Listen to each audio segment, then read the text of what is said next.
Mark 10:51 చూసినట్లయితే అక్కడ గుడ్డివాడు మరి అక్కడ కేకలు వేస్తా ఉన్నాడు.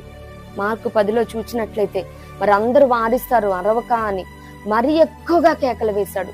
మరి కొన్ని పరిస్థితులను బట్టి మనం ప్రార్థిస్తున్నప్పుడు అడుగుతున్నప్పుడు మరి అనుగ్రహించబడట్లేదేమో, కానీ మనం నేరసిల్లక మరి ఆ బర్తలోమి ఏ రీతిగా మరి ఎక్కువగా కేకలు వేశాడో మనం కూడా అడగటంలో మరి పట్టుదలతో విజ్ఞాపన చేస్తూ అడుగుతా ఉంటామో, మరి యేసయ్య కూడా నిలిచి పిలిచి నీకేం కావాలని అడిగినట్టు నిత్యంగా ఆయన అడిగి మరి మన అక్కరతలను తీర్చే దేవుడై ఉన్నాడండి. దేవుని స్తోత్రం, హల్లెలూయా.